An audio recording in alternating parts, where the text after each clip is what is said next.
All these voices.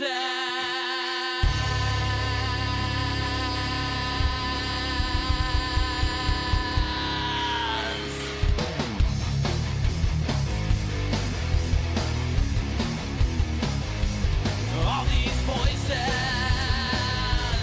All these things you can't explain. All these painful memories. They keep haunting you and daunting me. It's just the ghost of you and me. It's just the smoke and gasoline. It's just the ghost of you and me. Of you and me.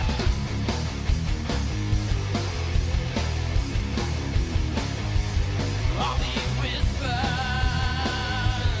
All these footsteps in the rain. All these shadows in my mind. With my reflection I can't find. It's just the ghost of you and me. It's just the smoke and gasoline. It's just the ghost of you and me. Of you and me. Alright, hello everyone, and welcome to another episode of the Writer's Block. I am your host, horror author James Hershey Jr. And if you are a listener of this show, then you know that I love history. I do the history of a lot of different things. I do the history of serial killers. I do forgotten histories. I do the mythical kind of histories like Atlantis. And I do like black history. I do all kinds of different history. But one thing that I see a lot is history that people give out that never actually happened. So that's what this show is going to be about. It's going to be about some of the biggest myths that are passed along to us as real history. Now, some of these things were actually even taught in high school. You know, when I went to school, in my history classes, some of these things were in the books that were taught, and they're simply not true. Some will come, you know, from the Bible, some will come from popular culture, and some will come from historical figures and historical events. I have a whole lot of these. I don't know how many of them I'll get through, because I'm only doing an hour, but we'll see what we can do. We'll see what we can get through. We're going to start off with one from the Bible, and that is that Eve ate the apple, the forbidden fruit. Okay?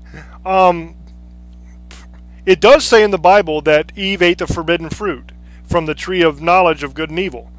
And nowhere in the Bible, though, does it say that the forbidden fruit that Eve ate was actually an apple.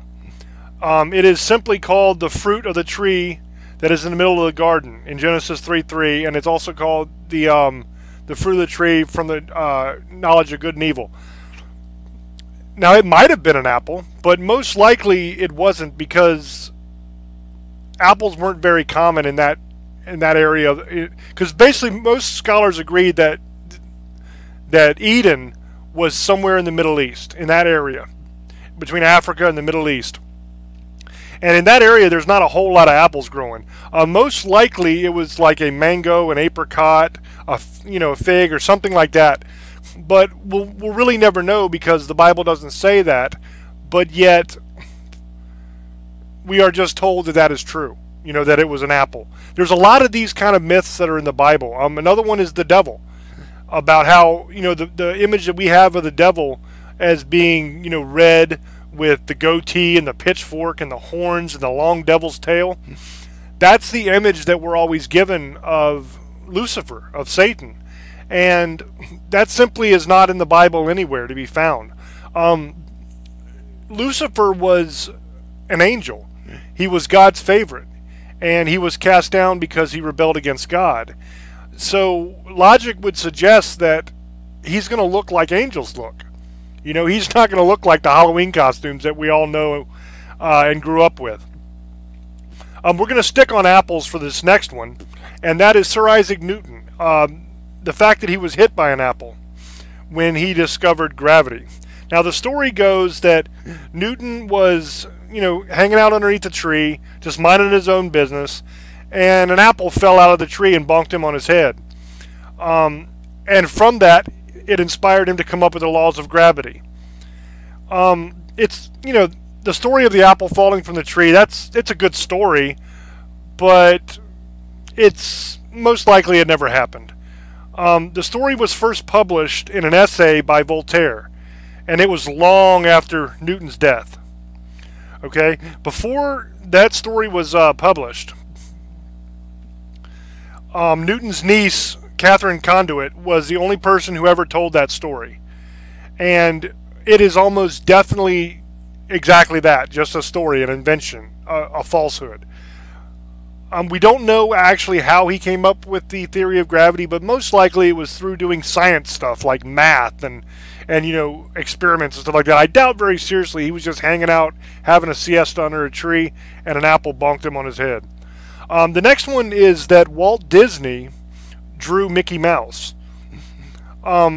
Mickey Mouse is probably the most well-known and most famous, not only cartoon character in the world, but maybe even the most famous fictitious character in the world. And it's credited to Walt Disney. Mickey was actually the vision of Disney's #1 animator, Ub Iwerks. And Walt Disney wasn't that great of an artist, and he would always have trouble drawing Mickey Mouse throughout his whole lifetime. He couldn't draw Mickey very well, okay?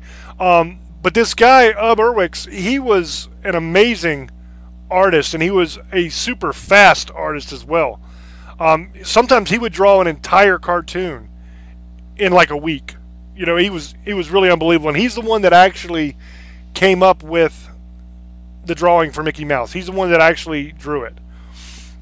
The next one is a real famous one. We've seen it uttered by Kirsten Dunst in a movie, and we've seen, this is one that's taught in classrooms around the country and around the world probably, and that is Marie Antoinette and the fact that she said, "Let them eat cake."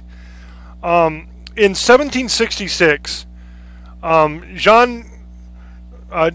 Jean-Jacques Rousseau wrote of an incident he recalled from like 25 years earlier, in which a great princess was told that the country people had no bread.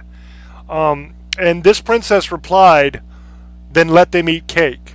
Now, the princess was never named in the incident that he wrote of.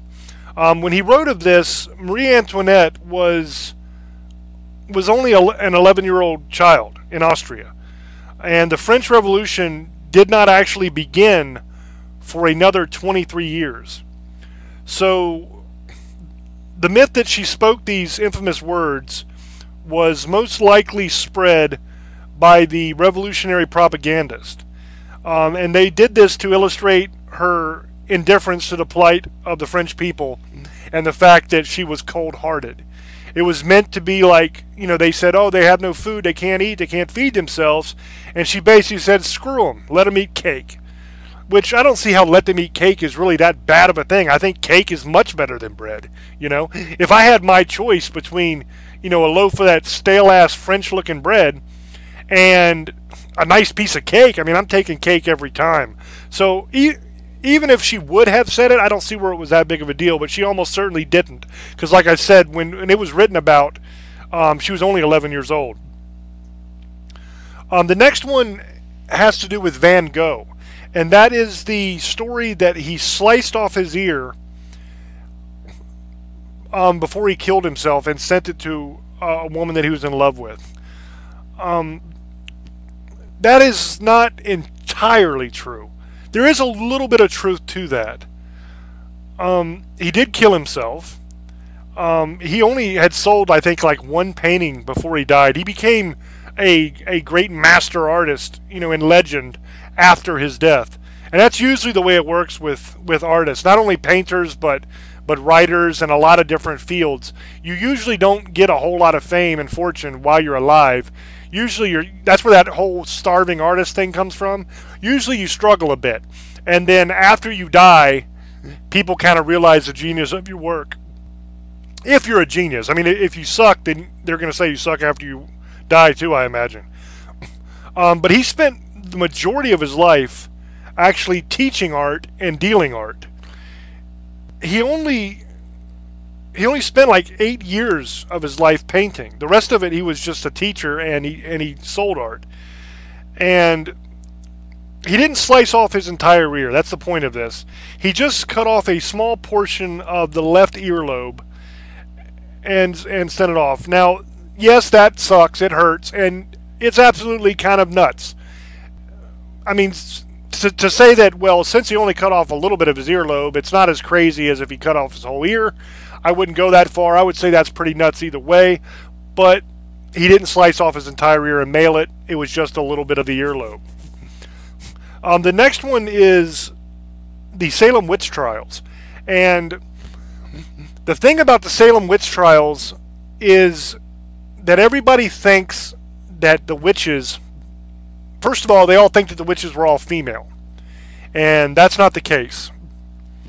6 of the witches were men. There were 31 total witches that were found guilty and condemned to death in the Salem witch trials.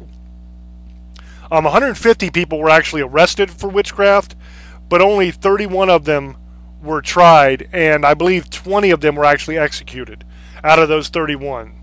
The rest of them just got prison. There's a lot of different misconceptions. 6 of the witches were men, and the rest of them were women, and they weren't actually burned at the stake either. None of the witches were burned at the stake. That's what we are all taught, and that's what we believe when we think of the Salem witch trials. We think of witchcraft in general.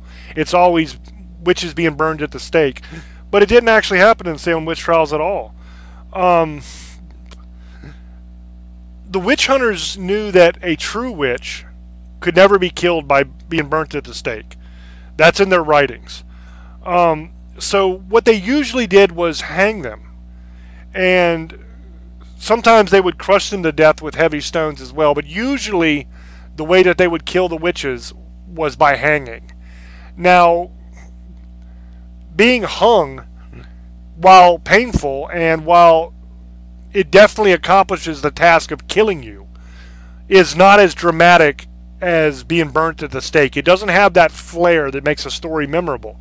So that's most likely why that was brought up. Plus, it was probably a correlation to the hellfire, you know, because they believed that witches made a pact with the devil, and that meant they were going to hell, and so they would be burning for all eternity. So that might be how the story got spread. I'm not sure. But if you go back and look at the records, none of them were actually burnt. They were all hung. And I think one of them in the Salem witch trials was crushed with heavy stones. But throughout Europe, it was a more common practice to crush them with heavy stones and hang them. The next one is Napoleon. And everybody remembers Napoleon as this tiny little fella who had, you know, little guy syndrome. Because he was so short and so small in stature, he had to prove himself, and that's why he took over most of the known world. That's what we're taught about Napoleon. That is the legend and the history that we're taught. But that's not the truth. Napoleon was called La Petite Corporale, which is French for the little corporal. But it didn't have to do with his height, because Napoleon was actually 5'7" tall. And you may say now 5'7" is not very tall. You know, I'm 6'4". Okay, so to me, Napoleon probably wouldn't even come up to my nipples. So to me, he would be a little fella. But for that time period, Napoleon was actually taller than the average person. At least the average 18th century Frenchman. So you might ask yourself, well, why did they call him the little corporal if he was taller than most people? The reason why they called him the little corporal goes all the way back to really early, near the beginning of his military career. And the soldiers used to mock him because he was a low rank, but he had aspirations to be a high rank. He carried himself as if he was already a general, you know what I mean? But he was just a very low rank. And that's how he got the nickname Little Corporal. Little because of his low rank, and corporal because he thought he was an officer when he was just a little bitty nobody. And the name stuck. Even after he became ruler of France and did all the things that we remember him for in history, that name stuck. And that's why people nowadays think of Napoleon as a tiny little guy, when in reality he was actually taller than most people. The next one is that King John signed the Magna Carta. Now, the Magna Carta, it's also known as the Great Charter, is known as a landmark document in history. And what it did was it limited the power of the King of England, and it sowed the seeds of democracy throughout the world. Okay, paintings show King John reluctantly signing the Magna Carta in a meadow at Runnymede in 1215. The problem with that is that King John was illiterate. And if you actually look at one of the 4 original Magna Cartas that still exist today, you will see that there was no signature on the Magna Carta. He simply stamped it with the royal seal, because he was not capable of signing his name because he was illiterate. The next one has to do with potatoes and tobacco and how they got to England. We're taught that Sir Walter Raleigh introduced potatoes and tobacco to England, but that was not true. He was one of the greatest mythical figures ever to come from England. Now, he wasn't mythical, he was a real person. But what I meant was there's a mythos around him about some of the things he accomplished. And they weren't true. I mean, he was an explorer. He did a lot of different things, but he did not bring potatoes and tobacco to England. They also say that he was like a very handsome, dashing man, and all this charming and everything like that. But that's not what the written accounts of the day say. According to the written accounts of the day, he was not that good looking. He was rather plain looking. But the weird thing is that he did charm Queen Elizabeth I, and he did have a reputation in that time period as being a ladies' man. But when he's described, they describe him as a plain looking guy. Now, another thing about Sir Walter Raleigh that is in legend is the whole thing about laying his cloak down across the mud puddle so that the Queen could step on his cloak instead of getting wet. Okay, that's where that whole idea of that gentlemanly thing where you lay your coat down on a mud puddle and let a woman cross, that comes from that legend. The problem is that's not true at all. It never happened. It was pure fiction. And he did not come back from America with potatoes and tobacco and introduce them to England. That's what the story says. That's not what happened. They said that he introduced potatoes to England in 1586, but potatoes were actually first grown in Italy, and they were grown in 1585. So a year before he was supposedly bringing those potatoes from America back, the very first potatoes were actually being grown in Italy. And they spread from Italy throughout Europe across the English Channel. And a lot of people say he brought cigarettes as well, like tobacco. So they blame him for cigarettes and pipe tobacco and all that. But it wasn't him. It was actually Jean Nicot, which nicotine is named after. And he's the one that introduced tobacco to France in 1560. So that was 26 years before Raleigh was supposedly bringing his stuff back.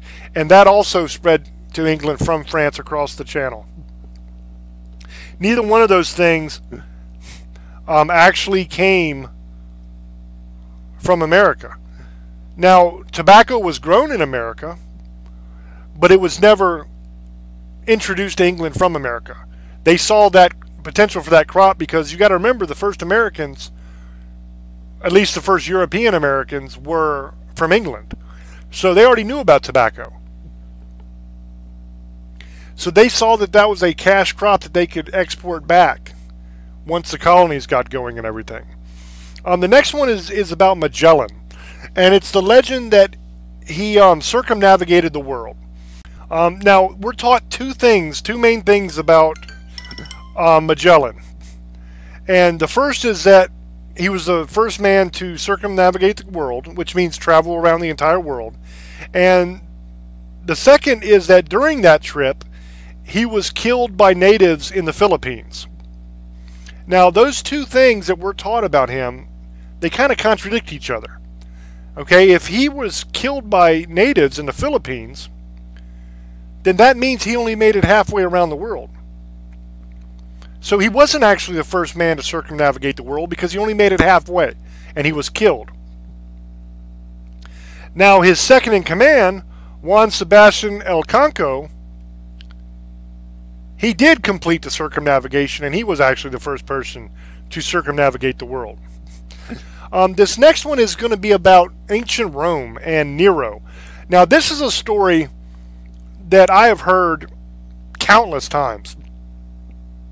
And it was always one of my favorite stories in history. I used to read my history books, and I would read about the Emperor Nero and how he fiddled while Rome burned. Great story. And this story comes from like 64 AD. And basically it says that Nero started the Great Fire of Rome. And then while the city was burning down, he was dancing around playing his fiddle, overlooking the city burning. Now, this is unfortunately 100% untrue. It's impossible, actually. The first reason it's impossible is because the violin, which is what a fiddle is, wouldn't be invented for another 1600 years. Okay, so there's absolutely no possible way that he fiddled while Rome burned because there were no fiddles. You would have to wait another 1600 years for the first violin to be invented. Now, some versions of this story suggest that he wasn't playing a fiddle, that he was playing a lute or a lyre. The problem with that is that if you look at what all the scholars say, all the historians, and all the documents that are available for that time period, they actually place Emperor Nero at his villa in Antium, which was 30 miles away from Rome when the fire started. So he couldn't very well have started the fire if he was 30 miles away. Now, 30 miles back then was a lot further away than 30 miles is now. The distance was the same. That is absolutely true. That's obvious. That's not what I'm saying. What I'm saying is now, if I want to travel 30 miles, then I hop in my car, get on the interstate, and I'm there in 20-25 minutes. Back then, if you wanted to travel 30 miles, you either got on a horse and rode, or you walked, or you got in a wagon that was pulled by horses, or a chariot that was pulled by horses. Chariots were usually used mostly for battle, but it was a way you could travel if you wanted to. Now, you would not get there in 20-25 minutes. So 30 miles was a lot further back then as far as time would go. So Nero is completely innocent, at least of actually setting the fire himself. Now, if he ordered the fire set, that we don't know. There's no evidence of that, but I can't say that it never happened because, like I said, you just don't know. But we do know that he did not set the fire himself, and we do know that he could not have played the fiddle because they simply did not exist. This next one is going to be about Shakespeare, and probably, if not the most famous play that is credited to him, then the second most. Now, there's debate whether Hamlet is the most successful and the most popular and the most well-known, or whether Romeo and Juliet is. Both very good plays.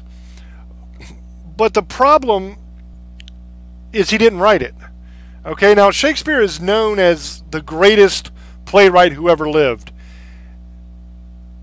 But the problem is the majority of Shakespeare's plays were not original to Shakespeare. They weren't his plays. He didn't write them. What he did was he would take earlier stories and he would adapt them for the stage. That's what happened with Hamlet. The tragedy of Hamlet, Prince of Denmark, was most likely his most famous play. But that was actually based on an ancient Scandinavian story. So what he basically did was he took an old Scandinavian legend and he turned it into Hamlet. So he didn't actually write Hamlet, but he adapted Hamlet.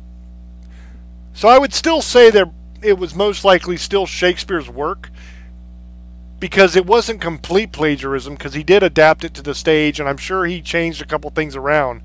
But it wasn't a completely original piece of work. And that's the thing about Shakespeare that not a lot of people realize, is the majority of his work was not original. The majority of the stuff he did was he just found good stories that he liked, and he said, hey, I'm going to make a play out of this. That's basically what Shakespeare did. The next one is that America became independent on July 4th, 1776.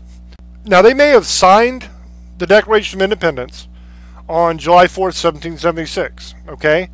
But America didn't actually become independent then, because the Revolutionary War went on for another 7 years after they signed the Declaration of Independence. Actual independence from England was actually finally granted on September 3rd, 1783. And on that day, Britain's George III and the leaders of the Continental armies signed the definitive Treaty of Peace. Now, that is when America actually became independent. We celebrate July 4th as Independence Day, but it really wasn't. It was September 3rd.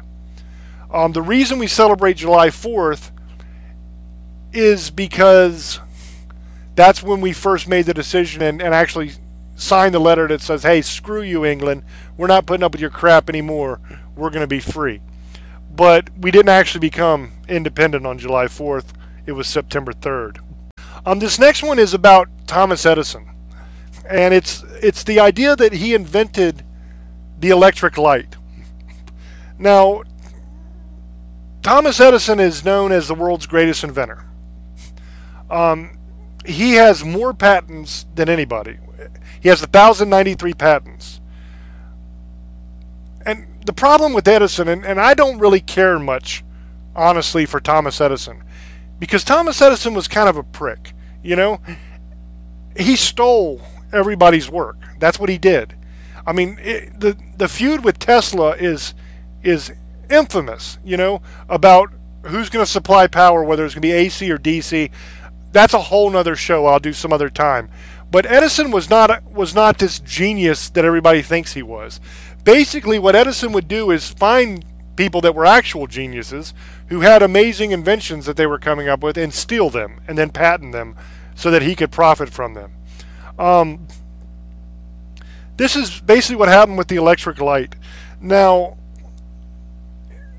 the electric light actually existed before Edison was born.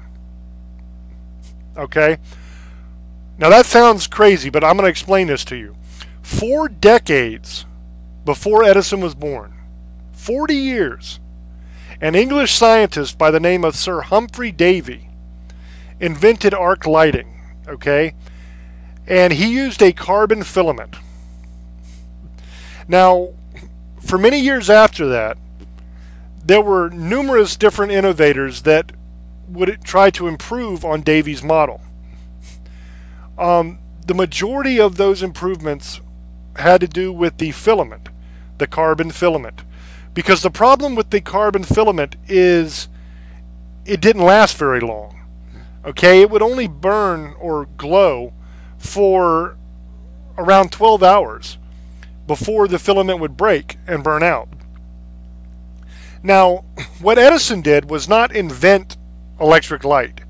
What Edison did was find the right filament that could burn for multiple days.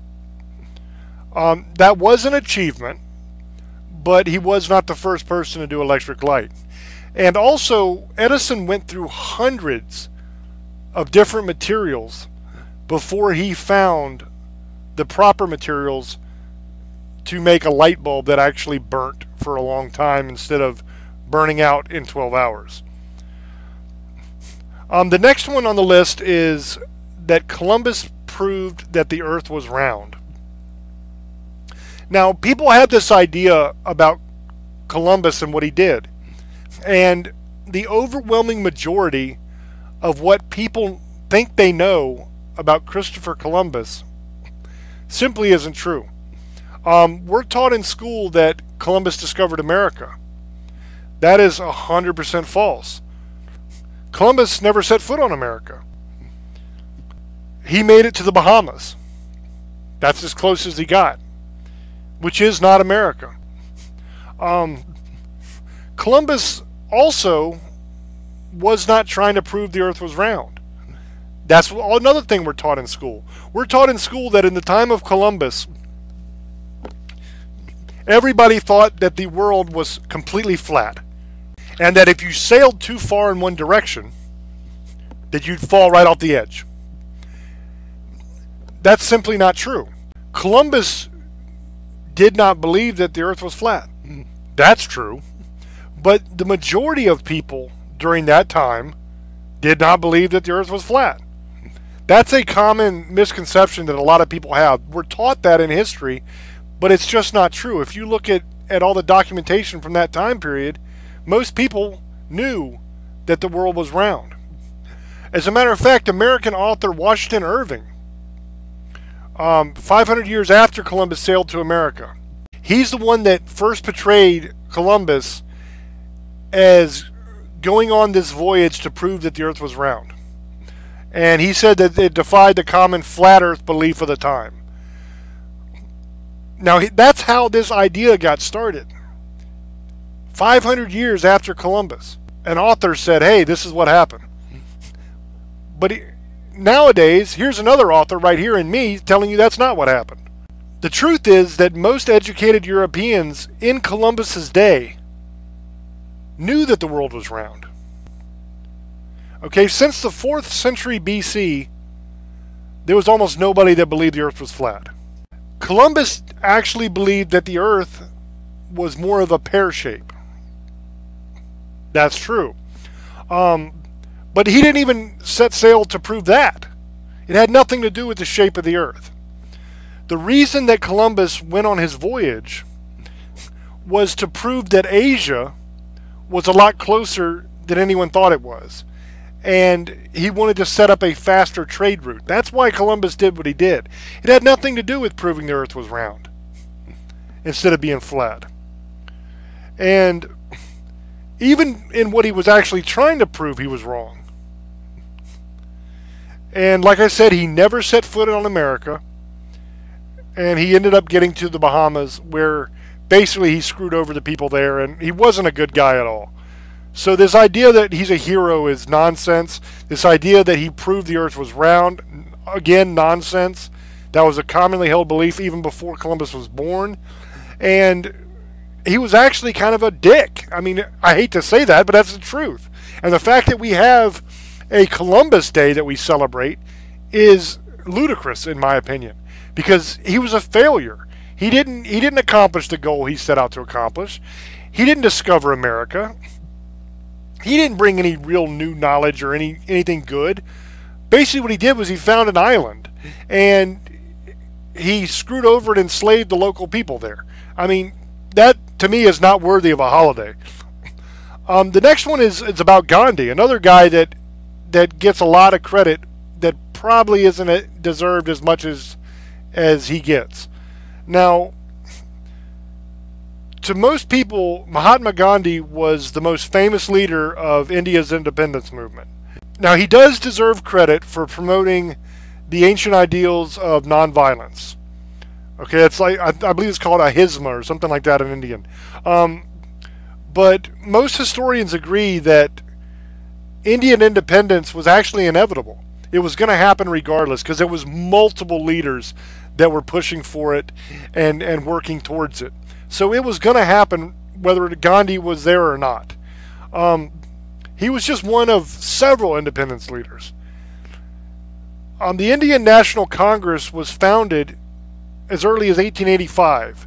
Okay, at that time, Gandhi was only 16 years old.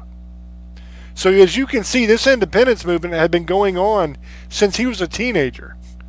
So it wasn't like Gandhi's the only guy that stood up and said, you know, I'm going to make everybody free because I'm just going to be nonviolent. That's just not the truth.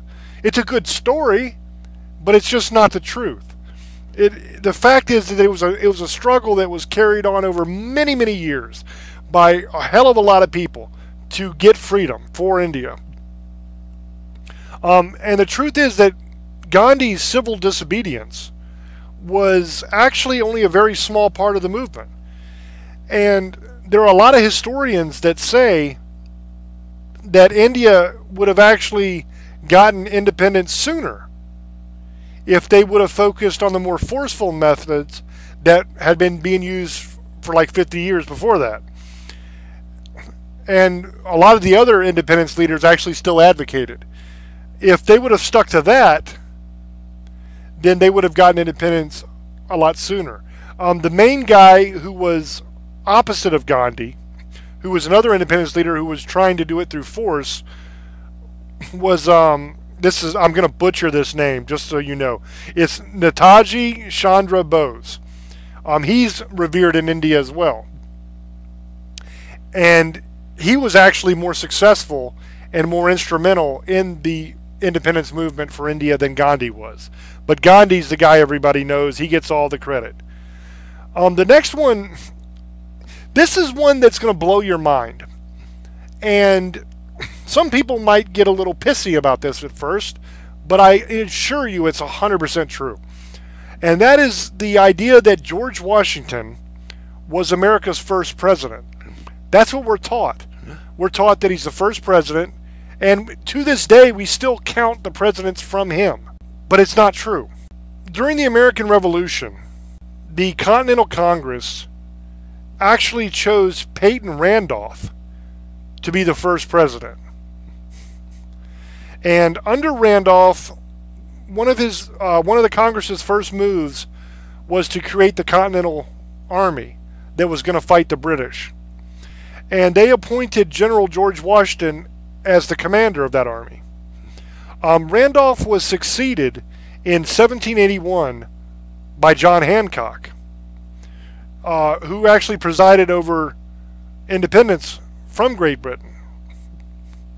Now, after Washington defeated the British at the Battle of Yorktown, President Hancock sent him a congratulatory note. And when Washington sent his reply back to John Hancock for that congratulations, Washington addressed it to the President of the United States. Okay? Now you can see this. This letter back to Hancock still exists. So you can look it up and actually see it for yourself. 8 years later, as a revered war hero and living legend, Washington actually became President of the United States.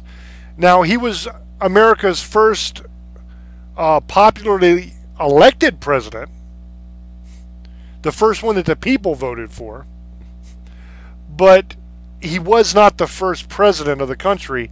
In all reality, he was actually the 15th president of the country.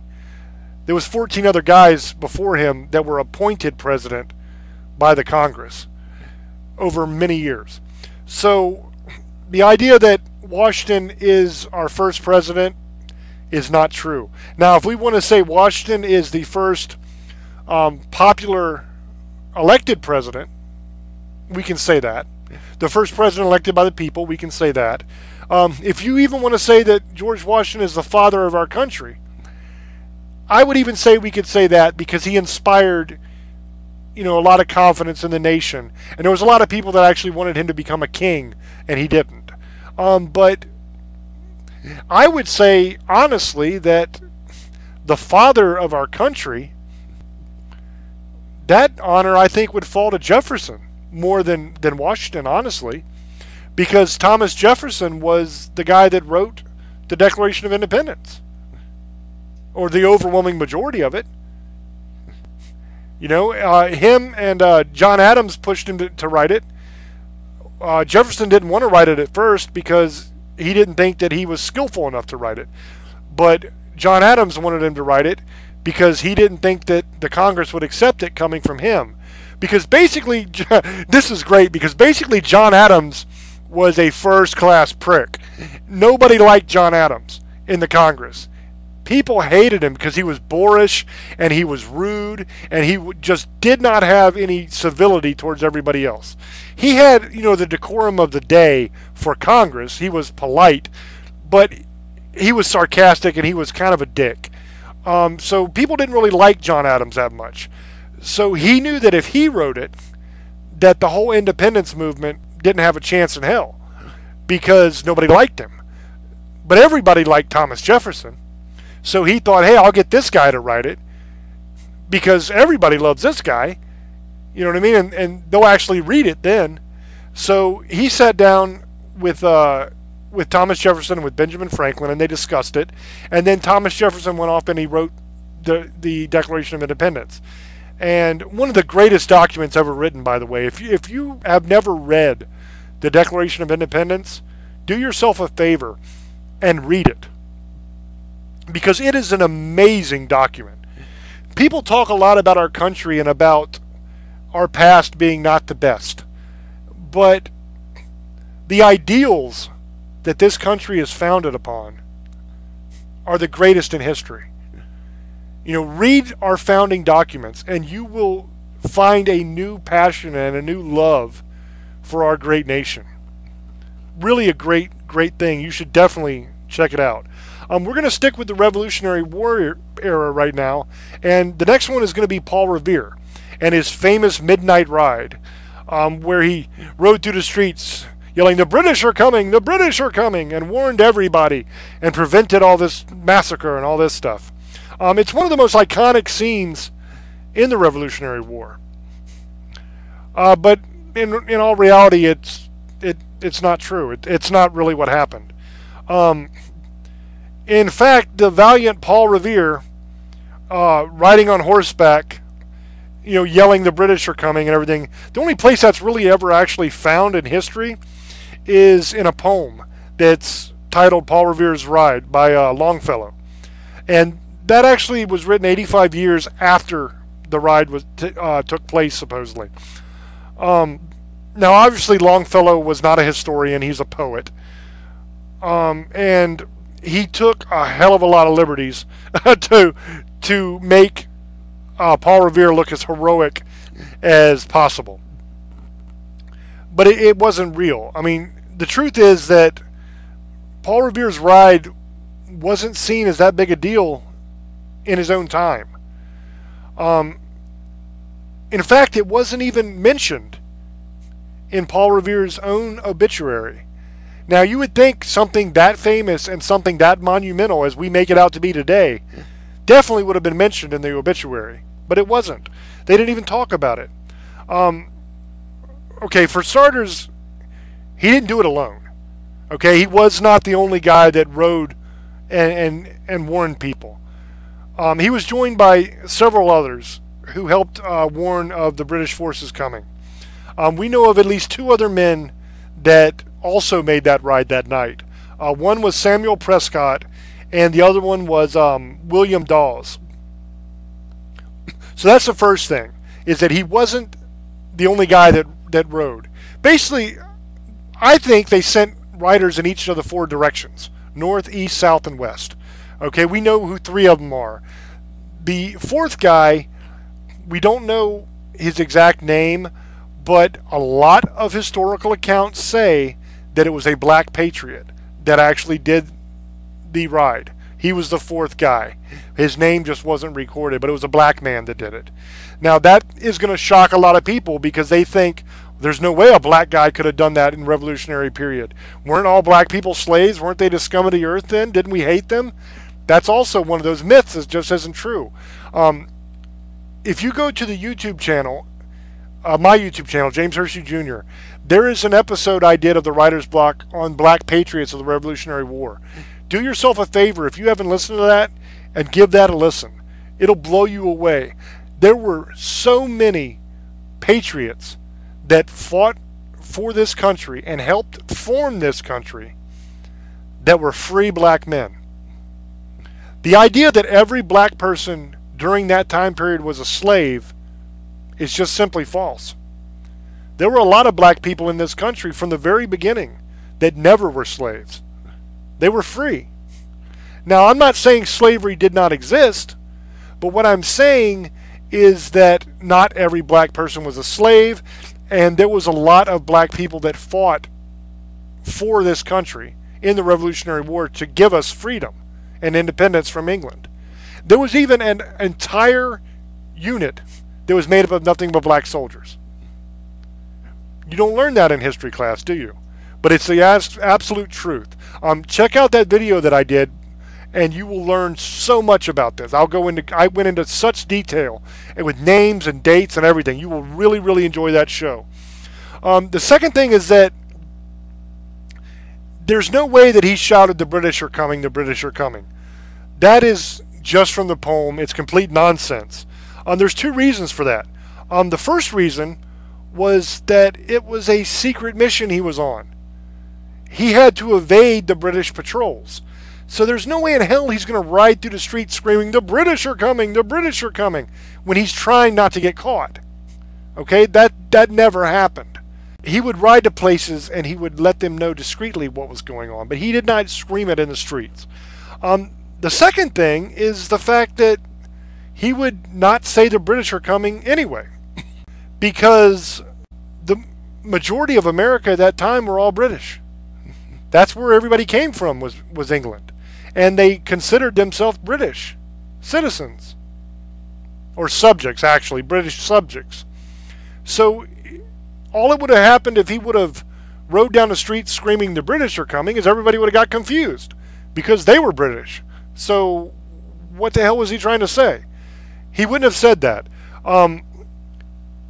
Most likely what he would have said, had he been yelling in the streets, which he was not, but if he had, he would have been screaming, "The regulars are coming, the regulars are coming," because that's what they called them. So that whole story is nonsense. And the funny thing is that the other people that made those rides were way more successful in warning people than Paul Revere was. Paul Revere succeeded in getting himself caught almost immediately. So he didn't really accomplish anything. He was actually the very worst one out of the four. But he's the one that everybody remembers. The next one is about Benjamin Franklin and the whole idea that he wanted the national bird to be the turkey instead of the eagle.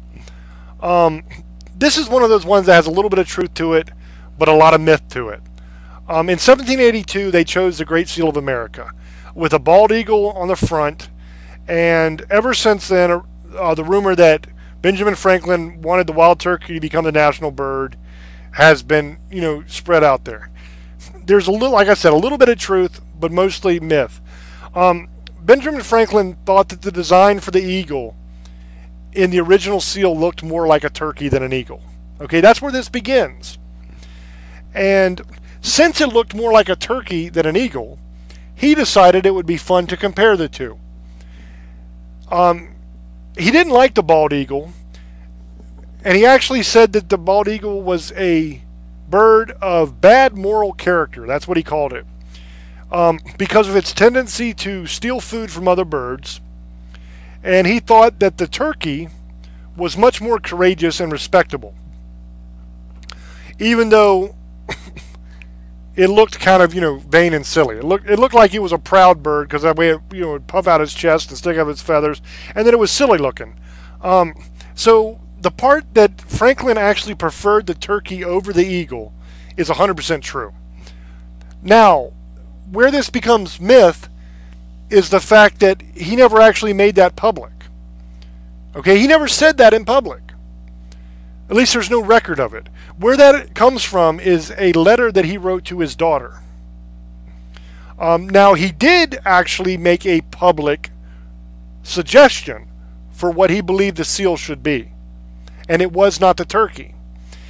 Benjamin Franklin's suggestion for the Great Seal of the United States was actually a scene in which Moses and the Pharaoh were seen. Okay, that is what Franklin wanted the Great Seal to be, was Moses and the Pharaoh, not a turkey.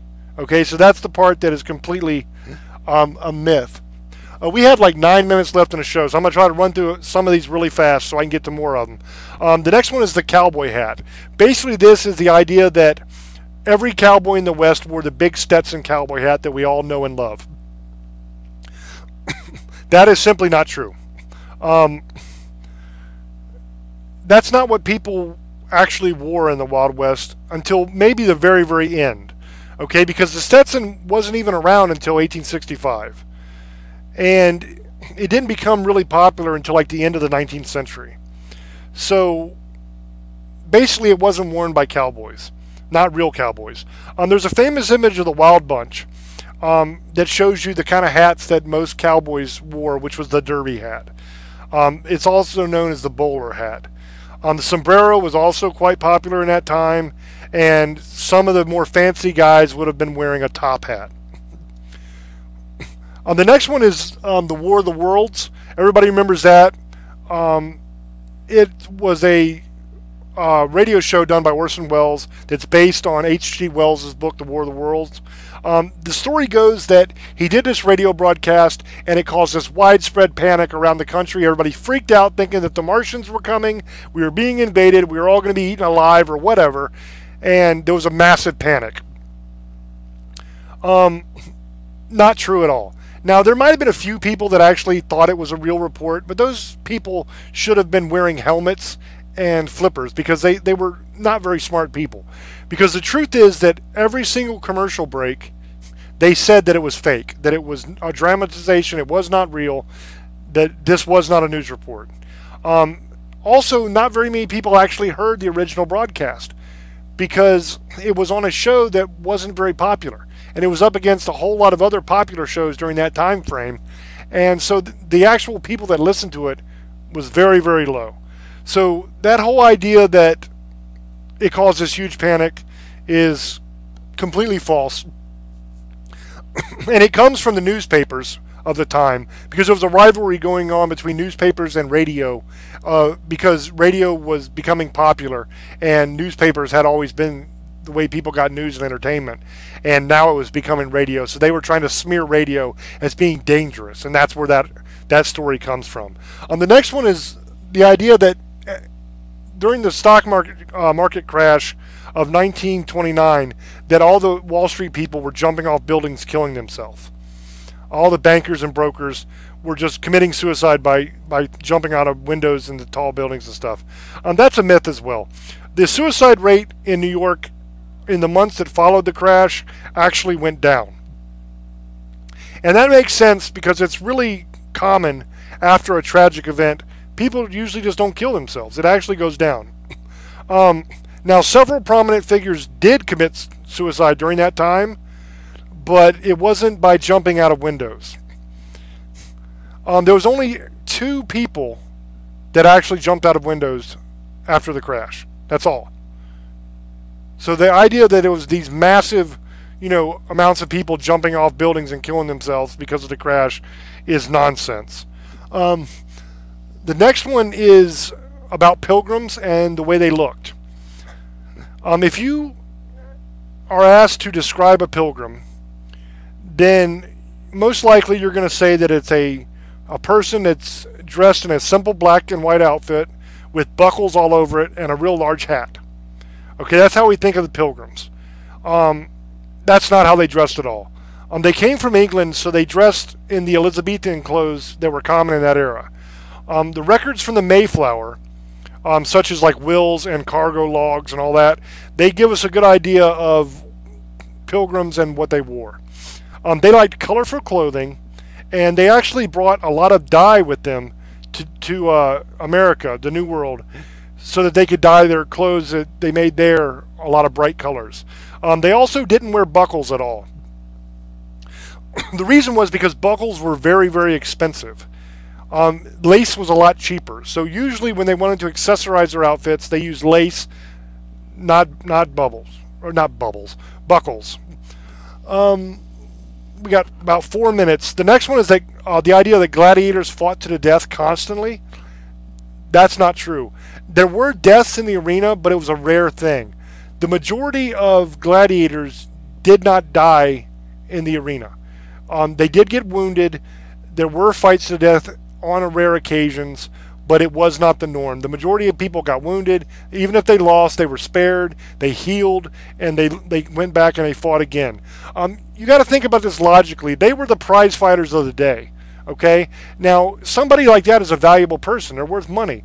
You're not going to just kill them off so easily because they make a lot of money for you. They're popular.